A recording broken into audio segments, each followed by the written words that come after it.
لا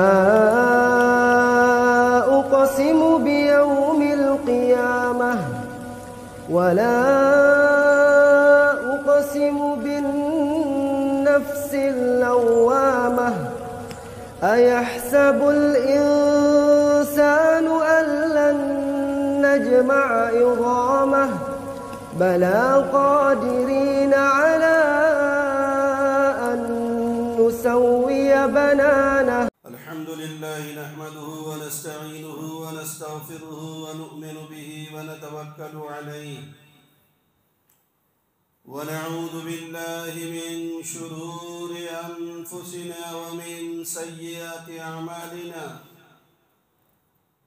من يهد الله فلا مضل له ومن يضلله فلا هادي له ونشهد أن لا إله إلا الله وحده لا شريك له ونشهد أن سيدنا ومولانا محمدا عبده ورسوله وسلم تسليما كثيرا أما بعد قال الله تبارك وتعالى أعوذ بالله من الشيطان الرجيم بسم الله الرحمن الرحيم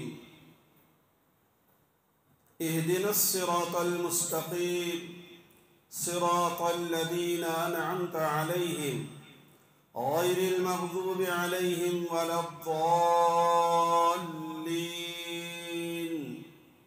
آمين. وقال في موضع آخر ولا تكونوا كالذين نسوا الله فأنساهم أنفسهم أولئك هم الفاسقون. صدق الله العظيم. وقال رسول الله صلى الله عليه وسلم لا يؤمن أحدكم حتى هواه تبعا لما جئت به أو كما قال رسول الله صلى الله عليه وسلم. خدا کی ذات کو رہبر بنا لے اپنی منزل کا، خدا کی ذات کو رہبر بنا لے اپنی منزل کا، خدا کو بھولنے والے منزل پایا نہیں کرتے. بزرگوں اور دوستو، اس میں کوئی شک نہیں ہے کہ اللہ رب العزت نے اس کائنات کے اندر 18,000 مخلوقات میں سب سے زیادہ افضل، محترم، مکرم، سب سے زیادہ اعلیٰ، اشرف، افضل اگر کسی مخلوق کو بنایا ہے تو وہ انسان ہے. اور مخلوقات بھی اس دنیا کے اسٹیج کے اوپر زندگی گزار رہی ہے، حیات کے مزے لوٹ رہی ہے، لیکن وہ تمام کے تمام غیر مکلف ہیں. اور اس کائنات کے اندر اللہ تبارک و تعالیٰ نے انسان کو مکلف بنا کر بھیجا ہے. یہ دو لفظوں کو میں جو ہے آپ کے سامنے پیش کرنے کی کوشش کروں گا. مکلف اور غیر مکلف کا مطلب کیا ہے؟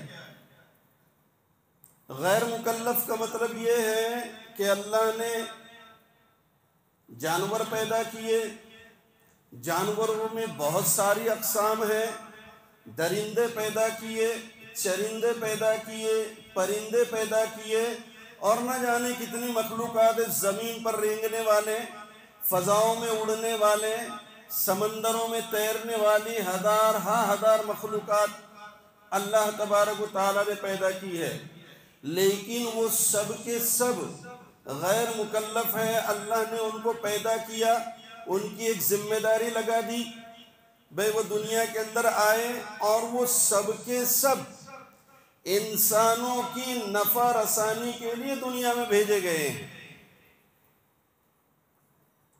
ساری مخلوقات زمین سے لے کر آسمان تک جتنی مخلوقات آپ نظروں سے دیکھیں گے، ہر ایک مخلوق کو انسان کی نفع رسانی کے لیے، انسانوں کو فائدہ اٹھانے کے لیے اللہ تبارک و تعالیٰ نے ان کو جنم دیا ہے، ان کو وجود بخشا ہے.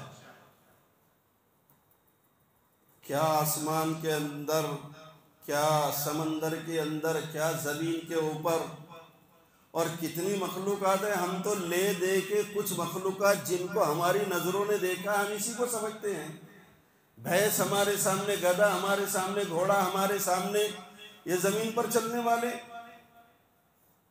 سمندروں کے اندر مچھلی ہمارے سامنے، مگر ہمارے سامنے، اور نہ جانے اور تھوڑا وہ جو سمندر کے اندر، دریا کے اندر اور ندیوں کے اندر کام کرنے والے ہیں، تالابوں کے اندر جو ہے کام کرنے والے ہیں، وہ مجھ سے زیادہ جانتے ہوں گے.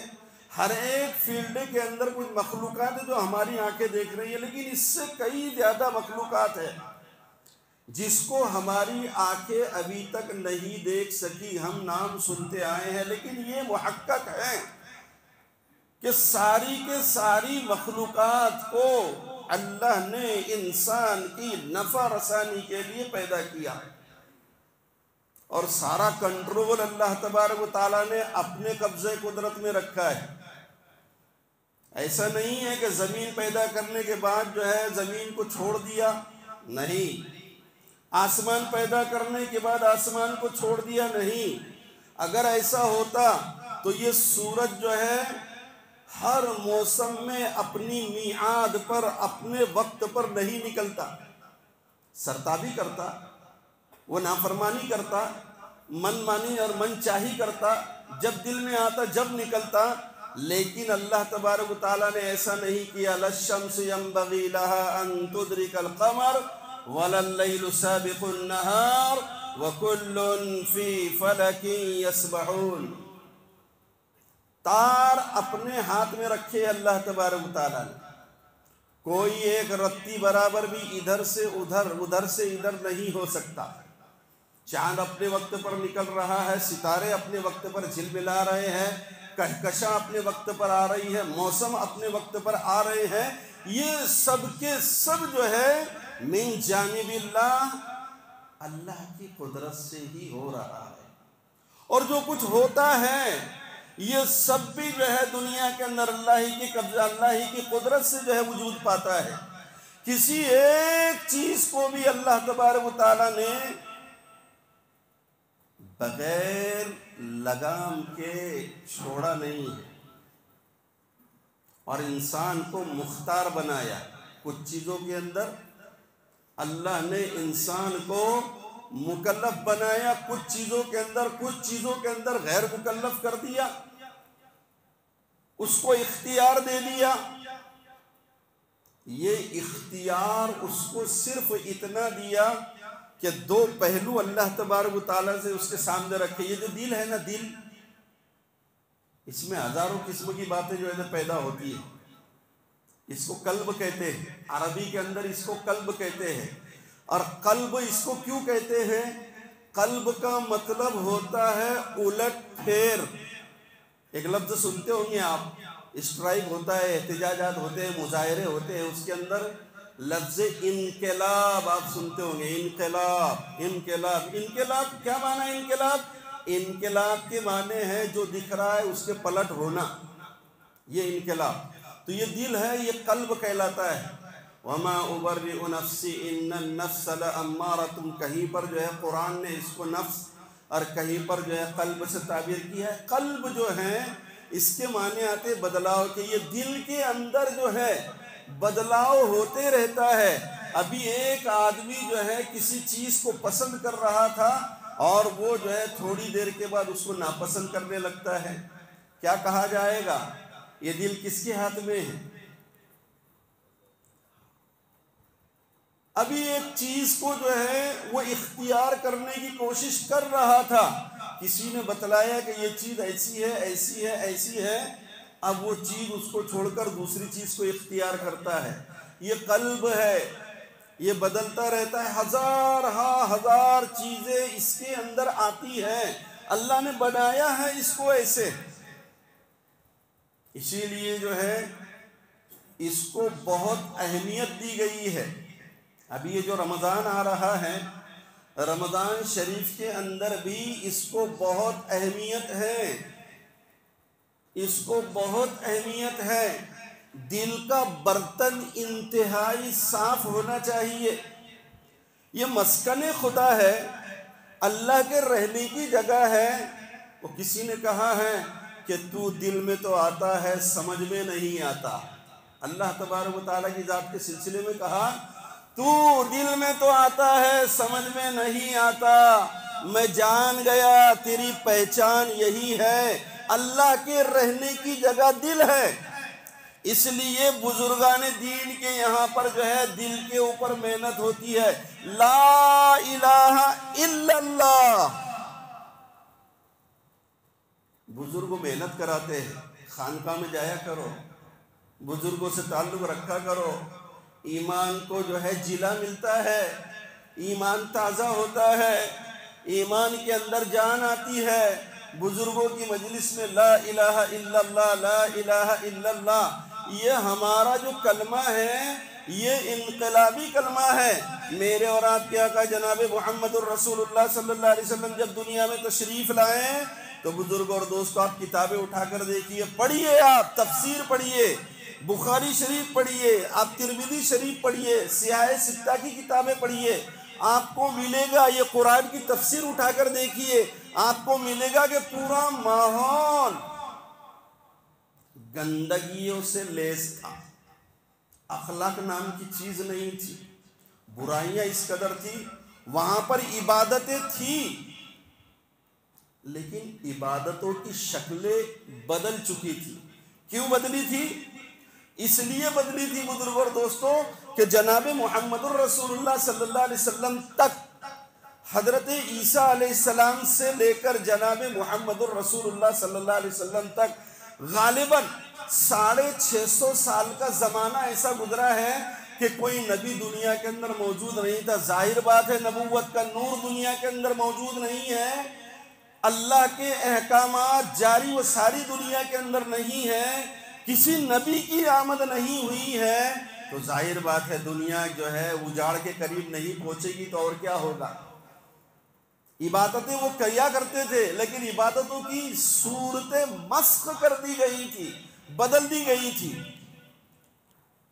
نماز تھی لیکن جو ہے نماز کی صورت شکل بدل گئی تھی۔ تالیاں بجانا، سیٹی بجانا کعبۃ اللہ کے اندر، اس کو نماز سے تعبیر کرتے تھے، اس کو نماز سے تعبیر کرتے تھے۔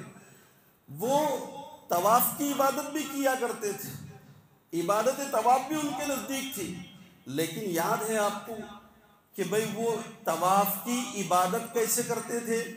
طواف کرتے تھے لیکن مرد عورت سب ایک ساتھ پرہنہ ہو کر جو ہے طواف کرتے تھے، عبادت تھی لیکن شکلیں صورتیں بدلی تھی۔ کیوں بدلی تھی؟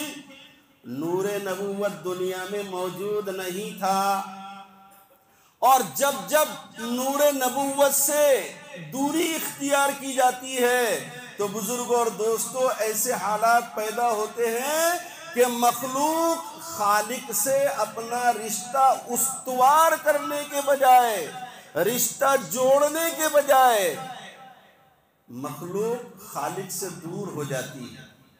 بندہ اپنے رب سے، غلام اپنے آقا سے اپنے رشتے کو منقطع کر دیتا ہے، اور یہی سب سے گھناؤنی حرکت اور سب سے بری خصلت اور سب سے بری بات ہے قوموں کی تباہی کے لیے۔ میں ایک بات عرض کر دوں، مسلمان جتنا خیر القرون کی طرف بڑھے گا، اللہ کے نبی صلی اللہ علیہ وسلم کے زمانے کے اعمال، مسلمان جتنا اللہ کے نبی صلی اللہ علیہ وسلم کی زمانے کی طرف ہٹے گا، بڑھے گا، روئے زمین پر اللہ تبارک و تعالیٰ اتنا اپنا جو ہے رحم و کرم جو ہے دنیا پر برسائے، اور جتنا نور نبوت سے یا سرکار دو عالم صلی اللہ علیہ وسلم سے یا قرآن مجید اسلام سے، اسلام کی تعلیمات سے یہ امت ہٹے گی، کٹے گی، دور ہوگی، بزرگ اور دوستو پریشانی نہیں، پریشانیوں کا شکار ہوگی۔ ایک پریشانی نہیں ہوگی، پریشانیوں کا تاتا، بلکہ جس طریقے سے دنیا میں برسات برستی ہے، اور برسات کے جھونکے جو ہیں ایک کے پیچھے ایک لگاتار گرتے رہتے ہیں، ہواؤں کے جھونکے چلتے رہتے ہیں۔ بے آئینی ٹھیک اسی طریقے سے جب دنیا امت مسلمہ خصوصاً اللہ کے رسول کی قانون سے، قاعدوں سے وہ جب پیچھے ہٹے گی، دور ہٹے گی، تو نتیجہ کیا ہوگا؟ اللہ کی طرف سے کسی اور کی طرف سے نہیں۔ یہ خیال غلط ہے کہ یہ آیا تو ایسا ہوگا، وہ آیا تو ایسا ہوگا، وہ فلاں ملک نے 7 سمندر پار بیٹھے بیٹھے یہاں ایسے کر دیا۔ یہ سب میرے اور آپ کے دل کے چوچلے ہیں۔ سمجھنے کی بات یہ ہے کہ میرا اور آپ کا تعلق جتنا رب العالمین سے، محمد الرسول اللہ صلی اللہ علیہ وسلم کی ذات اقدس سے مضبوط ہوگا، دنیا کی کوئی طاقت نہیں ہے بزرگ اور دوستو وہ ہمارے لیے نفع اور نقصان کا باعث بنے۔ یہ بٹھانا پڑے گا دل کے اندر، یہ لانا پڑے گا دل کے اندر، اور کلمہ لا الہ الا اللہ محمد الرسول اللہ صلی اللہ علیہ وسلم کے تقاضوں کو سمجھ کر اس کے تقاضوں پر کھڑے ہونا پڑے گا، تب جا کر بزرگ اور دوستو یہ آئے یا وہ آئے، سمجھ رہے ہوں گے آپ میں کیا کہنا چاہ رہا ہوں، وہ آئے یا یہ آئے، کچھ نہیں ہوگا۔ میرے رب نے ہم کو کلمہ سکھایا لا الہ الا اللہ۔ یہ لفظ لا کا مفہوم کیا ہے عربی میں جانتے ہیں آپ؟ یہ لفظ لا کا مفہوم عربی کے اندر ہوتا ہے لا۔ لا عربی کے قاعدے کے اعتبار سے نفی کا کلمہ ہے، اور نفی کہتے ہیں کسی بات کے انکار کرنے کو یا کسی بات کے نہ ہونے نہ کرنے کو۔ یہ لا نافیہ ہے، اس کا مفہوم ہوتا ہے لا نہیں ہے۔ اب آگے آپ دیکھیے الا اللہ مگر اللہ، اب اس کا جو ہے ترجمہ ہم کو سکھایا گیا ہے نہیں ہے کوئی معبود سوا اللہ کے۔ معبود کا مطلب کیا؟ جس کی عبادت کی جائے۔ عبادت کس کی جا سکتی ہے؟ ارے جس کو اپنے ہاتھوں سے گڑھ کر ہم نے اپنے سامنے بٹھایا، کیا بندہ اس کی عبادت کر سکے گا؟ ہرگز نہیں، کلا ہرگز نہیں۔ عبادت تو اس کی جاتی ہے جس کو بندہ اپنے سے وراء الورا بڑے سے بڑا، ہم کہتے ہیں نا اللہ اکبر، لفظ اکبر نماز کے اندر آپ کو کہا اللہ تبارک و تعالیٰ نے کہلوایا ہے، آپ نماز کے لیے کھڑے، ہاتھ باندھا اللہ اکبر، رکوع میں گئے اللہ اکبر، سجدے میں گئے اللہ اکبر، سجدے سے اٹھے اللہ اکبر، ایک رکعت کے اندر، 2 رکعت کے اندر، 3 4، پھر وہ رکعت جو ہے آپ کی نفل کی ہو، وہ رکعت آپ کی فرض کی ہو، وہ رکعت آپ کی وتر کی ہو، وہ رکعت کعبۃ اللہ میں آپ پڑھ رہے ہو، وہ نماز آپ مدینہ شریف میں پڑھ رہے ہو، وہ نماز آپ بیت المقدس میں پڑھ رہے ہو، وہ نماز صابری مسجد میں پڑھ رہے ہو، یا وہ نماز اپنے گھر کے کونے کے اندر پڑھ رہے ہو، اللہ نے تکرار کرایا اللہ اکبر اللہ اکبر اللہ اکبر، اللہ سب سے بڑا ہے۔ غور کرو کس چیز سے؟ آسمان میری آنکھیں دیکھ رہی ہے، آسمان اتنا جو ہے وہ بغیر ستونوں کے اتنا لمبا چوڑا چکلا، آج تک سائنس سے اس کو ناپ نہیں سکی۔ سمندر کی گہرائی سائنس یہاں پر بے بس ہے، آسمان کی بلندی تخمینے ہیں کہ 950 کروڑ میل کی دوری پر سورج کھڑا ہے، یہ تخمینہ ہے، قیاس، ظن، گمان غالب، یقینی بات نہیں ہے۔ میرا رب ہی جانتا ہے کہ دنیا میں زمین سے آسمان کا فاصلہ کتنا ہے، میرا رب جانتا ہے۔ دنیا کے سارے تخمینے ہیں، اس لیے ہم اس کو مانتے بھی ہیں کہ ٹھیک ہے بے غالب گمان ہے، مان لیا کہ بہت دور ہے اور 900 کروڑ میل جو ہے بہت لمبی مسافت ہے تو ہم مان جاتے ہیں۔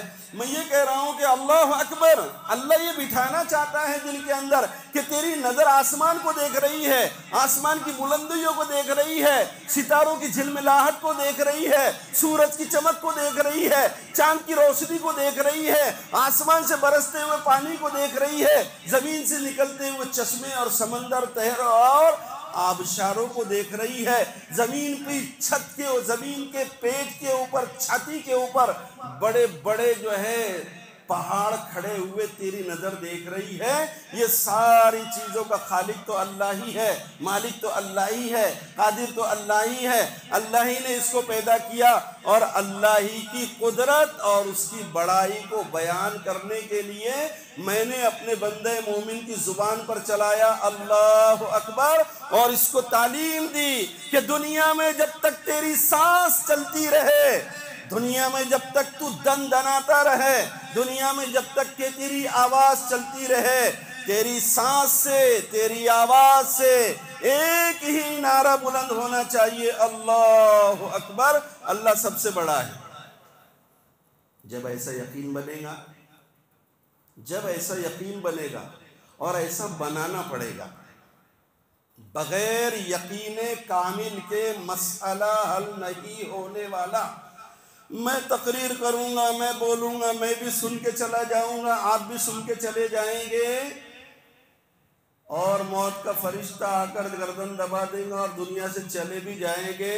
اور اگر یہ اللہ کی قدرت اور اللہ کی بڑائی کو ہم نے اپنی زبان سے بیان کر کے، اپنے اعمال سے اس کو ظاہر کر کے اگر اس کا دنیا میں اظہار نہیں کیا، تو بزرگ اور دوستو، اقبال کہتے ہیں کہ زباں کی بزم میں گلباریوں سے کیا حاصل، اور فرمائیے، زباں کی بزم میں گلباریوں سے کیا حاصل، عمل کی راہ میں گرد و غبار پیدا کر، عمل کی دنیا سجانا پڑے گی، عمل کے اسٹیج پر آنا پڑے گا۔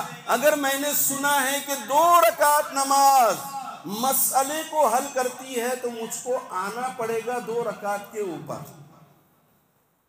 اور اگر جو ہے نہ نماز ڈھنگ کی، نہ روزہ ڈھنگ کا، نہ زکوٰۃ ڈھنگ کی، نہ حج ڈھنگ کا، وہی پرانی چال اور بے ڈھنگی رفتار، ایسے ہی من میں جیسے آ گیا، جس نے جیسے کہہ دیا، قرآن کو پسے پشت ڈال دیا، حدیث کو پسے پشت ڈال دیا، اور یہ بولا کہ میرے ماں باپ کرتے آئے تھے، میرے دادا کرتے آئے تھے، تو وہ جو ہے دلیل اللہ کے سامنے ہماری نہیں چلے گی۔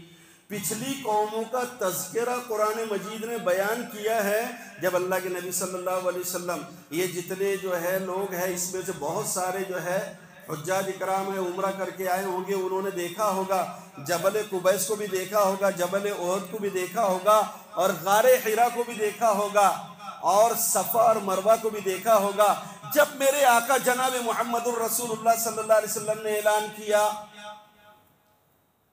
لا الہ الا اللہ تفلحو، پوری دنیا اس وقت جو ان کے سامنے تھی، سارا مزاج ان کا بدلا ہوا تھا۔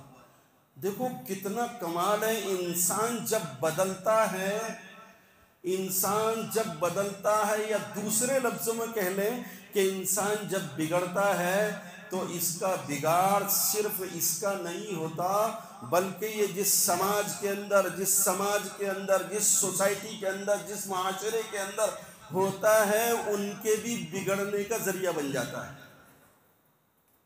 اس لیے مسلمان ایک ذمہ داری کے ساتھ آیا ہے، وہ ذمہ داری ہے کہ اس کو اللہ کا تعارف، رسول اللہ صلی اللہ علیہ وسلم کا تعارف، اسلام کا تعارف، قرآن کا تعارف دنیا کے سامنے پیش کرنا ہے، اور یہ اس کی ذمہ داری دی گئی ہے۔ کنتم خیر امت اخرجت للناس تأمرون بالمعروف وتنہون عن المنکر وتؤمنون باللہ۔ ایک ذمہ داری ہے، بحیثیت مسلمان ہونے کے کوئی بہانہ، کوئی ہیلا اور کوئی درا، کوئی جو ہے ہیلا نہیں چلنا ہے۔ کس کا نہیں چلے گا؟ نہ کسی پیغمبر، نہ کسی پیر، نہ کسی ولی، نہ کسی بزرگ، نہ کسی قطب، نہ تمہارے میرے جیسے کسی بے ڈھنگے انسان کا کوئی جو ہے وہاں پر عذر نہیں چلنا ہے۔ اللہ اگر مہربانی کر دے، دیکھو اللہ نے فرائض گنائے۔ فرض کس کو کہتے ہیں؟ جس کا کرنا لازمی ہوتا ہے۔ ابھی رمضان ہمارے سامنے آنے والے ہیں، رمضان ہمارے سامنے آنے والے ہیں، 15 دن کے بعد رمضان آئیں گے۔ یہ رمضان کا مہینہ لایا ہے اللہ تبارک و تعالیٰ نے۔ حضرت سلمان رضی اللہ تعالیٰ عنہ بہت بڑے صحابی اللہ کے نبی صلی اللہ علیہ وسلم کے۔ یہ صحابی حضرت سلمان پہلے جو ہے آگ کی پرستش کرتے تھے، پھر اس کے بعد جو ہے کنورٹ ہوتے ہوتے یہاں تک کہ یہ اللہ کے نبی صلی اللہ علیہ وسلم کی خدمت اقدس میں مدینہ کو پہنچے اور پھر جو ہے اسلام میں داخل ہوئے۔ تو میں عرض یہ کر رہا تھا بزرگوں اور دوستوں کہ رمضان ابھی آ رہا ہے۔ یہ حضرت سلمان رضی اللہ تعالیٰ عنہ کو اللہ کے نبی صلی اللہ علیہ وسلم کی ایک حدیث یہ بیان فرماتے ہیں کہ شعبان کی آخری تاریخوں میں اللہ کے نبی صلی اللہ علیہ وسلم نے ایک خطبہ دیا، رمضان آنے والا ہے۔ حضور تو دعا فرمایا کرتے تھے، اللہم بارک لنا فی رجب و شعبان و بلغنا الی رمضان۔ سرکار فرماتے تھے کہ اللہ ہمارے رجب اور شعبان میں ہمیں برکت عطا فرما اور رمضان تک ہمیں جینا مقدر فرما۔ یہ سرکار جو ہے آس امید لگایا کرتے تھے کہ رمضان تک ہم جو ہے زندہ رہیں۔ یہ رمضان کو، رمز کا مطلب ہوتا ہے عربی کے اندر رمز، رمض یرمض، رمز کا مطلب ہوتا ہے جلا دینے والا، جلانا، اور رمضان کہتے ہیں جلا دینے والے کسی شے کو۔ اب رمضان کو رمضان کیوں کہتے ہیں؟ بندہ مومن کے گناہوں کو جلا دیتا ہے، مگر کب؟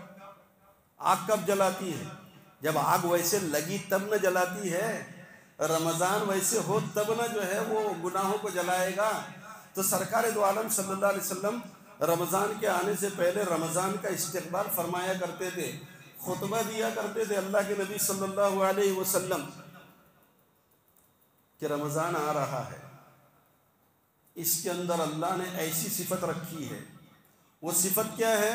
تو فرمایا کہ اس کا ایک فرض، دیکھو برکت رمضان کی جو ہے میں زبان سے اس کو بول نہیں سکتا، آپ اس کو جو ہے کانوں سے صرف سن سکتے ہیں، لیکن پرسپر جو برکت اللہ تبارک و تعالیٰ جو رحمت اس میں اتارتے ہیں وہ تو اللہ بہتر جانتے ہیں کہ وہ برکت اور وہ رحمت کیا ہوتی ہے۔ لیکن ہم کو جناب محمد الرسول اللہ صلی اللہ علیہ وسلم نے فرمایا کہ رمضان جب آتا ہے تو ایک فرض ادا کیا بندے نے 70 فرضوں کا ثواب لکھا جا رہا ہے۔ تو میں عرض کر رہا تھا کہ فرض کس کو کہتے ہیں؟ فرض کہتے ہیں ایسا عمل جس کو کیے بغیر کوئی چارہ نہیں، اور اگر نہیں کیا تو گناہگار ہوگا، فاسد ہوگا، اور اگر انکار کر دیا تو کافر ہوگا۔ جیسے مثال کے طور پر نماز 5 وقت کی فرض ہے، میں اور آپ نہیں پڑھتے ہوئے ایک الگ چیز ہے نا۔ ہو سکتا ہے آپ کو جو ہے میرے کو اپنے اوپر سے جو ہے الگ سے اللہ کی طرف سے کوئی سرٹیفکیٹ مل گیا ہو، میں اپنے نوجوان میرے سامنے بیٹھے ہوئے ہیں، ان سے بڑی ہمدردانہ اور بڑی عاجزانہ، دیکھیے دنیا میں حالات کو بدلانے کے لیے، دنیا میں ہم حالات سن رہے ہیں، بہت سن رہے ہیں، اور صرف ایک جگہ کے نہیں، مختلف ممالک، مختلف جگہوں پر دنیا کا نقشہ بدل رہا ہے، دنیا کا میپ بدل رہا ہے۔ جو ممالک کل تک اسلام کے خلاف جو ہے بول کر وہ ایک ساتھ ہوا کرتے تھے، آج ان میں ٹوٹ پھوٹ ہو گئی۔ آج وہ جو ہے بلاک کے اندر بن رہے ہیں، کوئی اسلامی بلاک بن رہا ہے، کوئی یہ بلاک بن رہا ہے، کوئی رسیا کا بلاک بن رہا ہے، اور نہ جانے، میں اس کے اندر نہیں جانا چاہتا۔ میں آپ کو یہ بتلا رہا ہوں کہ دنیا میں انقلاب آ رہا ہے، دنیاؤں میں بدلاؤ آ رہا ہے، دنیا میں انقلاب آئے گا اور بدلاؤ آئے گا، لیکن بدلاؤ ایسے نہیں آ سکتا جب تک کہ بزرگ اور دوستوں ہم اپنے آپ کو اللہ کی طرف جو ہے فَفِرُّوا، قرآن نے کہا فَفِرُّوا إِلَى اللَّهِ، اللہ کی طرف دوڑو، فَاسْعَوْا إِلَى ذِكْرِ اللَّهِ، اللہ کی طرف آؤ۔ مؤذن پکار رہا ہے اللہ اکبر، دوڑ کر آؤ کہ میرے مولا کے مؤذن نے پکارا۔ نہیں آ سکتا، اپنا وقت نکال کر جہاں ہے وہیں پر اس مولا کی پکار پر جو ہے لبیک کہتے ہوئے اس کے سامنے کھڑا ہو جا۔ صرف نماز ہی سے جو ہے مسئلہ حل ہوگا؟ نہیں بزرگ اور دوست، فرائض اسلام کے 5 ہیں۔ پہلا فرض نماز ہے، اور اس کے بعد جو یہ رمضان شریف کے روزے آ رہے ہیں، ان روزوں کا ہم کیا کرتے ہیں؟ ہم اہتمام نہیں کرتے۔ ہم سمجھتے ہیں کہ گھر میں سے ایک نے رکھ لیا، سب کی طرف سے نماز جنازہ ہم نے اس کو بنا لیا۔ نماز جنازہ کیا ہے؟ فرض کفایہ ہے۔ بستی کے 10 لوگوں نے مل کر مرحوم کی نماز جنازہ پڑھ لی، ساری بستی کو ثواب مل جائے گا نماز جنازہ کا۔ بستی کے کسی آدمی نے نماز جنازہ نہیں پڑھی، سارے محلے والے، سارے بستی والے گناہ گار ہو گئے، ان کو عذاب ہوگا نماز جنازہ نہیں پڑھنے کا۔ اس کو کہتے ہیں شریعت میں فرض کفایہ، اور ایک ہوتا ہے فرض عین۔ ہر آدمی کو بالغ ہونے کے بعد اس کو جو ہے پرائیویٹ طور پر، ذاتی طور پر اس کو خود کو وہ ادا کرنا ہوتا ہے، جس میں سے نماز ہے، اس کے لیے کوئی معنی نہیں ہے۔ دوسرا ہے رمضان شریف کے روزے، اگر رکھ لیا، رمضان کے روزے رکھ لیا فرض سمجھ کر، تو اللہ کا ایک بہت بڑا جو ہے اس نے اپنے ذمے سے ایک فرض ادا کر لیا۔ تو رمضان کے روزے بھی فرض ہے، ٹائم ختم ہو رہا ہے، رمضان کے روزے بھی فرض ہے، جیسے نماز فرض ہے ایسی ہر ایک پر بالغ ہونے کے بعد۔ ہاں معذور اگر ایسا ہے کہ اس سے روزہ رکھا نہیں جاتا، اب اس کا مطلب یہ مت سمجھ لینا آپ نے عادت لگائی گٹکا کھانے کی، بیڑی پینے کی اور بیڑی پھونکنے کی، وہ آپ نے عادت لگائی، اور آپ بولے کہ نہیں تمباکو جب تک نہیں کھاتا نا میرا سر چکراتا۔ بھیا تمباکو کی عادت کون سے نبی نے تیرے کو بولا تھا کہ تو تمباکو کھا اور عادت لگا اس کی؟ نہیں۔ کون سے نبی نے بولا تھا کہ سگریٹ پی، بیڑی پی اور اپنے پھیپھڑے کو جو ہے جلا؟ کون سے نبی نے نہیں بولا تھا؟ تم نے تو اپنے ہیرے جیسے بدن کو اور اپنے جو ہے کانچ جیسے بدن کو، شیشے جیسے بدن کو فالتو چیزوں سے لگا کر اپنی عادت کو خراب کر لیا۔ اب یہ مت سمجھنا کہ رمضان کا روزہ جو ہے تو مجھ سے رکھا نہیں جاتا۔ نہیں رکھنے کا مطلب یہ ہے، شیخ فانی ہو، کتب فقہ کے اندر اس کی پوری تفصیل ہے کہ اگر روزہ رکھنے سے اس کا مرض، اس کی بیماری اتنی بڑھ جاتی ہے کہ یہ موت کے قریب ہونا یا یہ جو ہے زندگی سے رخصت ہو جاتا ہے، تو ایسے شخص کے لیے چھوٹ ہے، مگر چھوٹ کے چھوڑنا نہیں ہے، بلکہ اس کے لیے واجب ہے کہ وہ اس کا فدیہ ادا کرے۔ فدیہ ادا کرنا پڑے گا اس کا۔ چھوٹ کسی کو نہیں، سانس جب تک چل رہی ہے فرائض کو اہتمام سے ادا کرنے کی ضرورت ہے۔ میں اپنی بات کو یہیں پر ختم کرنا چاہتا ہوں۔ صرف جو ہے ایک بات رہ گئی تھی، وہ آپ کو عرض کر دوں کہ میں اپنے نوجوانوں سے جو ہے اپیل کرتا ہوں کہ اللہ کے واسطے، خدا کے واسطے، موبائل کی دنیا سے ذرا باہر آؤ، یہ موبائل کی دنیا سے ذرا نکلو، انسٹاگرام سے اور واٹس ایپ سے ذرا باہر آؤ، تو آپ کو لگے گا بھی کہ اللہ تبارک و تعالیٰ کے جو ذکر کی اندر، یہ قرآن مجید کی تلاوت کے اندر کیا نورانیت اللہ نے رکھی ہے کہ ایک آدمی اگر صبح فجر کی نماز پڑھ کر قرآن مجید کی تلاوت کر لیتا ہے تو بزرگ اور دوستو اس کے دل کے اندر وہ نورانیت آ جاتی ہے، اور وہ دن بھر جو ہے تو اپنے کام میں رہتے ہوئے نمازوں کے اہتمام کی اور نیکی کی ترغیب اس کو ہوتی ہے۔ اور جب یہ جو ہے موبائل کی دنیا میں جو ہے کھو جاتا ہے تو جو کچھ اس کے اندر جو نور ایمان کا جو نور ہے وہ بھی جو ہے کمزور پڑتا جاتا ہے یہاں تک کہ وہ جو ہے ایمان کی نورانیت اس سے ختم ہو جاتی ہے۔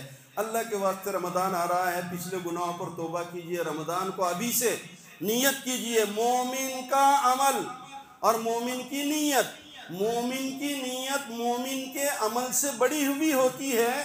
اس اعتبار سے ابھی سے نیت کرے کہ انشاءاللہ آنے والے رمضان کو جو ہے میں روزوں کا بھی اہتمام کروں گا، تراویح کا بھی اہتمام کروں گا، میں جو ہے قرآن مجید کی تلاوت کا بھی اہتمام کروں گا. اس طریقے سے عزائم کریں گے تو یقیناً اللہ تبارک و تعالیٰ کی طرف سے دنیا میں مسلمان آیا ہی ہے قیامت. اور ایک بات اور سن لیجیے کہ جب تک کہ دنیا میں اللہ اللہ لا تقوم الساعة حتى يقال في الارض اللہ اللہ، جب تک کہ روئے زمین پر اللہ اللہ کہنے والے رہیں گے کچھ نہیں ہوگا. ساری دنیا جو ہے کوششیں کر لے، کچھ نہیں ہوگا.